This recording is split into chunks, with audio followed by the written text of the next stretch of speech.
बहू ने सास को सिखाया सबक। अरे बहू, मेरी चाय ऊपर वाले कमरे में ही ले आना। मुझसे बार बार ये सीढ़ियाँ चढ़ी उतरी नहीं जाती। हाय, इस घुटनों के दर्द से कब राहत मिलेगी पता नहीं। विशाखा की सास ने उसे अपनी ऊपर मंजिल वाले बेडरूम में बैठे बैठे ही आवाज़ लगाई।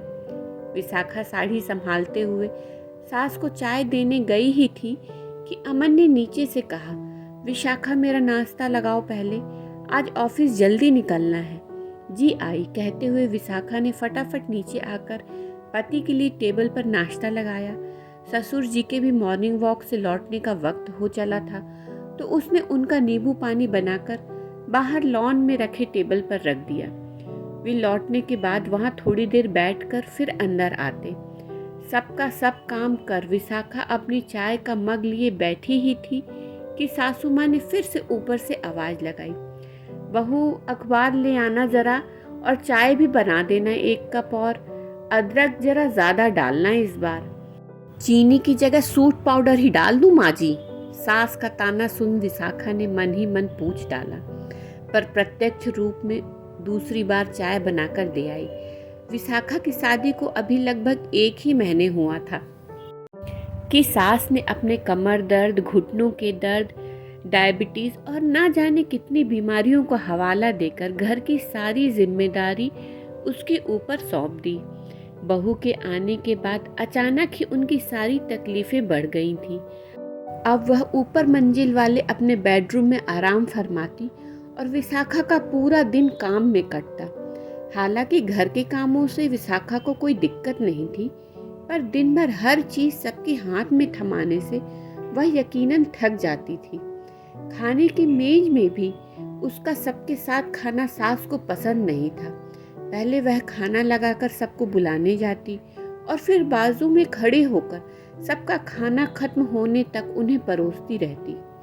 अपना खाना वह बाद में अकेले खाती थी।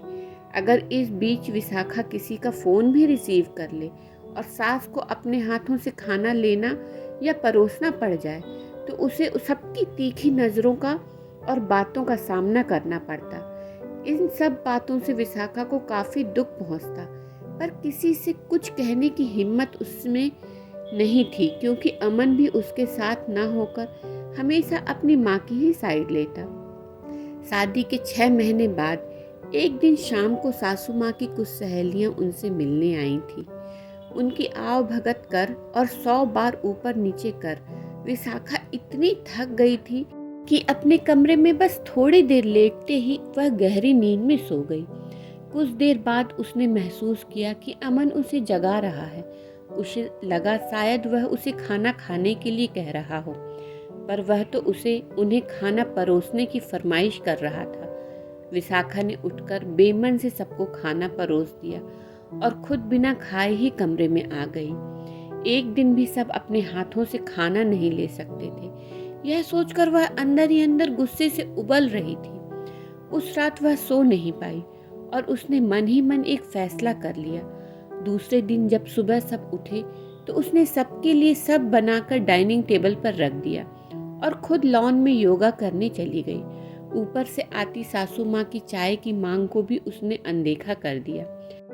गुस्से से आग बबूला होकर जब सास नीचे पहुंची तो उसने बड़ी सहजता से कहा, अरे माँ जी, आप तो कितनी फुर्ती से सीढ़ियाँ उतर गईं आज।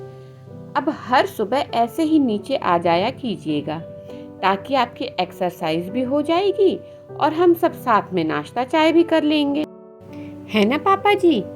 पीछे से आते ससुर जी बहू की बात सुनकर हैरान जरूर हुए, पर सास बहू के बीच कुछ न कहना उन्होंने बेहतर समझा और अंदर जाकर टेबल पर रखा अपना नींबू पानी ले आए। अपने पति को हथियार डाले देख सासू माँ का पारा और चढ़ गया और उन्होंने जोर से कहा, विशाखा, क्या करना है और क्या नहीं, ये तो मुझे मत सिखा। बहू हो, बहू की तरह रहो, समझी? जी मैं तो समझ गई माँ जी, पर शायद आप नहीं समझी। मैं बहू हूँ आपकी, कोई अटेंडेंट नहीं कि आप हमेशा मुझे कमरे में बैठे बैठे ऑर्डर देती रहें। और ये हमारा घर है, कोई होटल नहीं जो मैं आप सबको हमेशा रूम सर्विस दूँ, हर रोज वेटर की तरह बाजू में खड़े होकर खाना परोसती रहूं और बाद में सबकी जूठी प्लेटें उठाऊं। आपकी उम्र और पद का लिहाज जरूर करूंगी, लेकिन आपको भी मुझे बहू का सम्मान देना होगा, वरना कल से आपकी चाय आप खुद बना लेना। कहते हुए विशाखा अपने कमरे में चली गई और सास ससुर एक दूसरे का मुंह ताकते रह गए।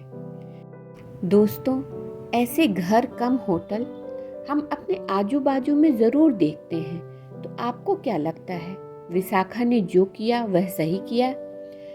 मुझे कमेंट में ज़रूर लिखिएगा। अगर कहानी पसंद आई हो तो मेरे चैनल को सब्सक्राइब कीजिएगा और इस कहानी को अपना वक्त देने के लिए बहुत बहुत धन्यवाद।